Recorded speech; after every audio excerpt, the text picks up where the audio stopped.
어, 강의를 맡은 김진욱입니다. 경제학 기본 이론 수준이고요. 그 다음에 이제 강의 교재는 그 제가 쓴 좀 표지는 우루우루하게 생긴 그 경제학 강의 워크북이라는 책이 있습니다. 원래 이제 이 책이 그 대학 교재로 사용하는 경제학 강의라는 책이 있고요. 그 대학 강의로 쓰는 책을 그 이제 수업용으로 이렇게 다시 정리해 놓은 그런 책입니다. 그래서 이제 여러분들은 이 경제학 강의 워크북만 있으면 되고 그 다음에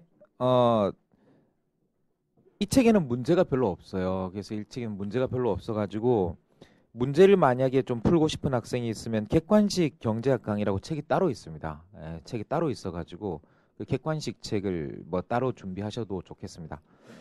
어, 근데 이제 그 처음 들어가면서 말씀드려서 그런데 객관식 경제학 강의는 올해 그 가을에 수정 예정이에요. 그럼 지금 사면 어떡합니까? 큰일 나는 거죠. 예. 그래서 이제 학원하고 출판사에서 만약에 사실은 공부를 빨리 열심히 하시고 싶으신 분들은 그 이론 공부하고 문제 같이 하시면 좋거든요. 그래서 이제 미리 만약에 책을 사시면 그 새 책 나왔을 때 그 뭐 차익이 얼마일지 모르겠는데 나중에 차익만 내시면 새 책으로 바꿔주겠답니다. 그러니까 미리 공부하시고 싶으신 분들은 문제도 뭐 같이 그렇게 구해 보셔도 괜찮을 것 같습니다. 그다음에 이제 지금 강의 횟수는 20회 돼 있습니다. 강의 횟수 20회면 옛날에 뭐 19회 강의하고 뭐 1, 2회 보강을 했었거든요. 그럼 별로 보강할 필요 없어요. 딱 맞춰가지고 그냥 끝낼 수 있을 것 같고요. 우리 수업이 이제 어떻게 진행되냐면 어, 기초, 미시, 수업 분위기가 아주 좋은데요. 그다음에 이제 거시, 국제 보통 이렇게 두 파트예요. 기초, 미시, 거시, 국제 뭐 이렇게 생각하면 되는데 그 횟수가 20회면 보통 어떻게 진행이 되냐면 기초 미시가 11회 정도, 그 다음에 거시국제가 9회 정도 이렇게 진행이 됩니다. 왜냐하면 그 여러분들이 이제 그 미시 거시만 하면 뭐 비슷한 분량이다라고 생각할 수 있겠지만 그 우리가 이제 탄력성이란 개념도 배워야 되고 수학 공부도 좀 해야 되고 그렇거든요. 그래서 기초를 이 앞쪽 미시에서 주로 하기 때문에 분량이 이제 미시 쪽이 조금 더 많이 이렇게 배정이 된다라고 생각하시면 되겠습니다. 그리고 제가 알기로는 11회 9회 하면은 이 동네 관행으로는 어느 정도 밸런스가 맞는 거로 알고 있어요. 그래서 좀 선생들이 이쪽을 지나치게 많이 하는 경향이 있는데 요 정도면 그래도 좀 맞춰서 하는 정도라고 생각해 주시면 되겠습니다. 그 다음에 그 책에 대해서 여쭤보는 분들이 많아가지고 제 책이 좀 얇은 편이거든요. 제 책이 좀 얇은 편인데 그 사실 이 그 정병열 선생님 책이 굉장히 두껍지 않습니까? 근데 제가 보면요, 저도 이제 수험계에 꽤 오래 있었던 셈인데 절대로 시험에 나올 수 없는 내용들이 많이 있어요. 그래서 그런 내용들을 뺐다고 생각하십시오. 오히려 시간을 아낄 수 있다 생각하시고 책은 제가 보면 여기 있는 내용하고 제가 조금 보충해 드리는 내용이면 충분합니다. 시험은 충분합니다.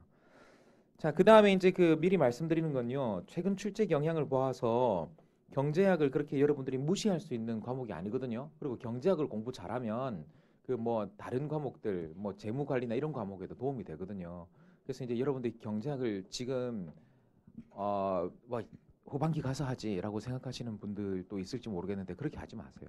경제학을 지금 할 때 좀 잘해 놓으시면 좋습니다. 제가 말씀드린 건 뭔가 하면요.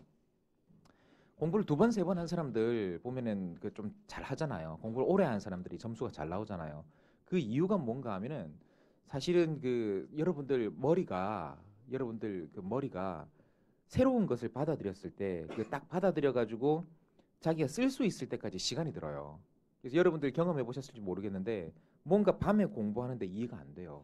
그럼 막 이렇게 해놓고 잤는데 아침에 자고 일어나니까 다 이해가 된 거예요. 그게 왜 그런가 하면은 우리 머리라는 것이 컴퓨터하고 달라가지고 새로운 정보가 들어왔을 때 그것들 사이에 기존에 내가 알고 있는 거하고 그런 정보들 연결시키고 그걸 사용할 수 있을 때까지 시간이 들어요. 제가 말씀드린 이유는 가을에 가가지고 새로운 거 배워가지고 내년 봄에 시험을 보려는 사람하고 지금 미리 공부를 해놨던 사람이 그걸 이제 끌고 가가지고 3월에 시험 보는 거하고 활용 정도가 다르다는 겁니다. 예.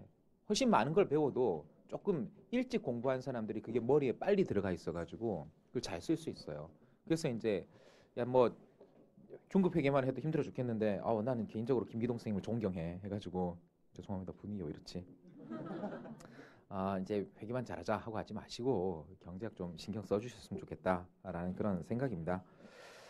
그 다음에 그 뭐 두 가지만 더 말씀드리면요. 그 질문은 본인이 생각해가지고 예 아니오로 답이 나오겠다라고 싶은 것은 선생님 이거 맞습니까 틀렸습니까 예 아니오 나오겠다 싶은 것은 쉬는 시간에 해주시고 안 그러면 조금 길어지겠다 이 문제 풀이 과정 모르겠습니다 뭐 이렇게 좀 길어지겠다 싶은 거는 가능하면 수업 끝나거나 아니면 수업 전에 해주세요. 제가 웬만하면 한 8시 반 되면 학원 나와 있을 거예요.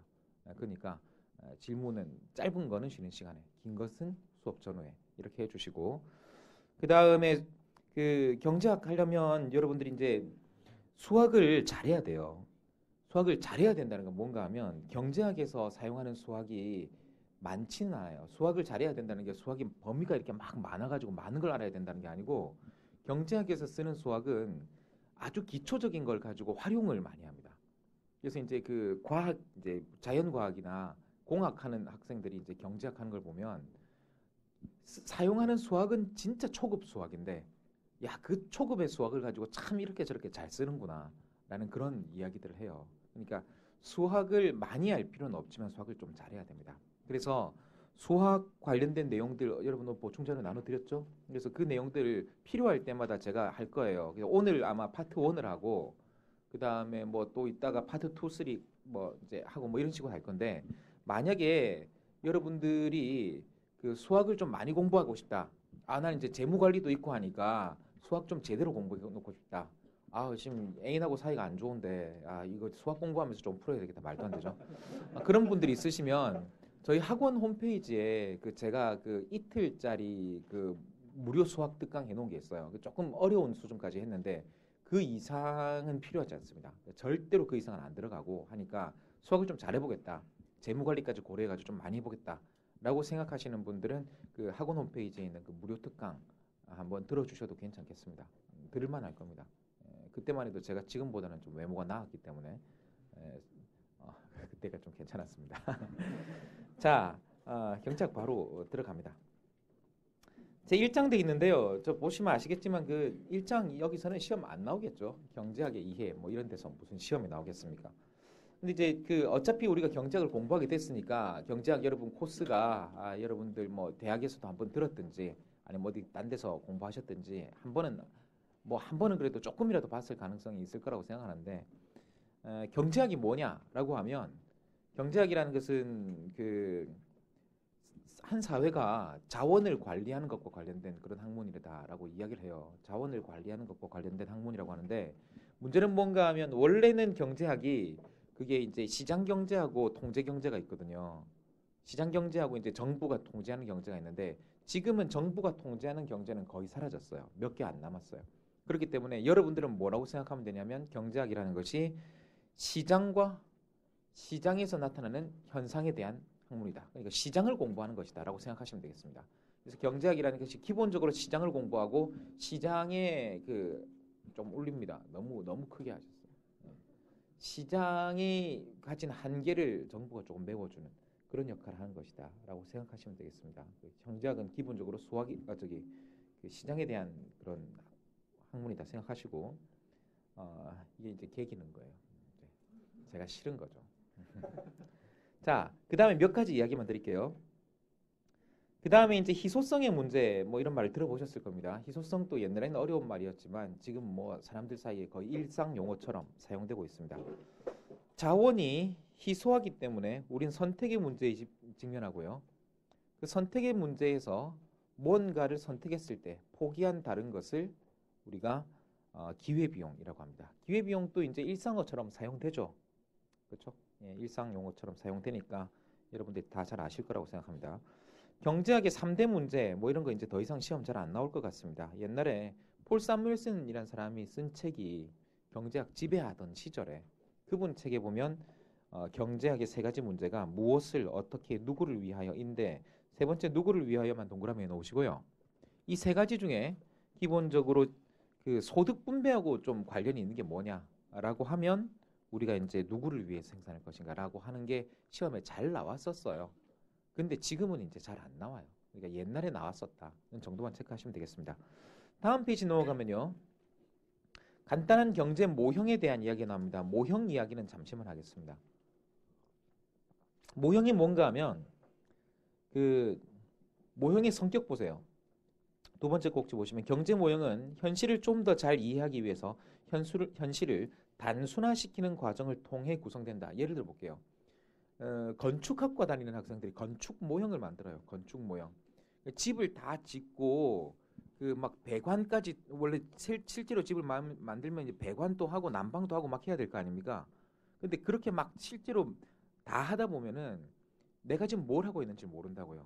그러니까 차라리 학생들 입장에서는 건축 모형을 만들어 보면 그 건축 모형을 만들면서 이제 구조라든지 뭐 채광이라든지 통풍이라든지 이런 몇 가지 중요한 내용에 대해서 직관을 얻을 수 있거든요.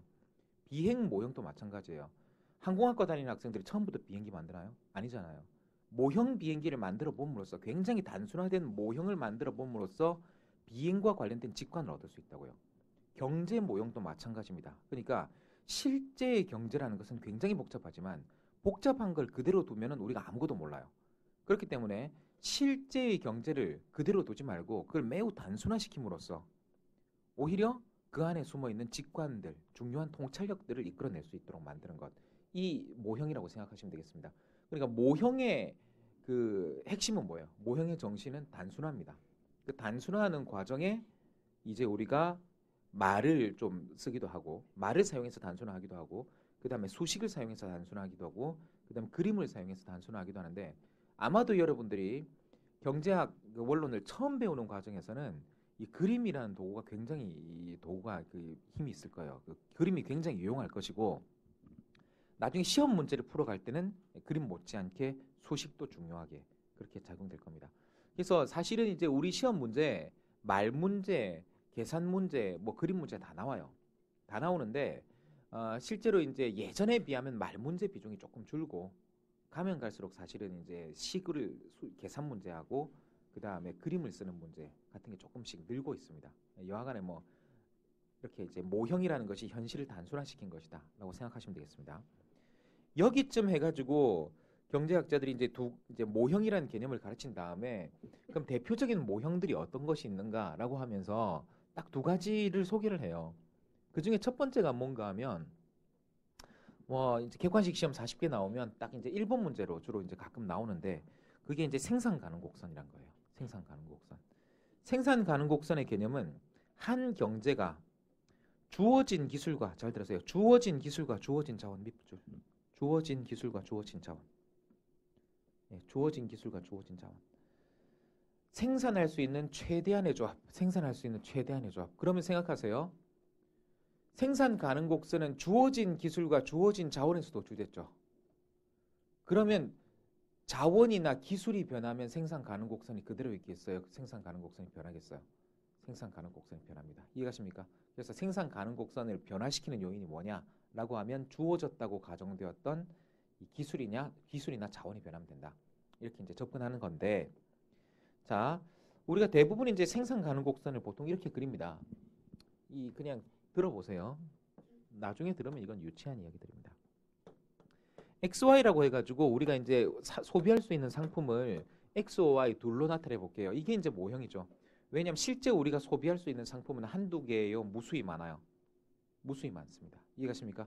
근데 두 개만 있다고 생각해보자 라는 이게 이제 모형이 사용하는 단순화란 작업이에요. 단순화란 작업. 그 다음에 이제 두 개의 상품이 있다고 할 때 X만 생산하면 여기까지 Y만 생산하면 여기까지라면 우리가 생산 가능 곡선을 이런 식으로 그릴 수 있다는 거죠. 오케이? 이 생산 가능 곡선을 사용하면 여러 가지 개념을 설명할 수 있습니다. 이 생산 가능 곡선이라는 건 굉장히 유용한 틀이에요. 여러 가지 설명할 수 있는데 그리다 보니까 두 줄이 됐네요. 죄송합니다. 첫 번째 설명할 수 있는 거는 효율, 비효율, 불가능 이런 개념을 설명할 수 있어요. 효율, 비효율, 불가능.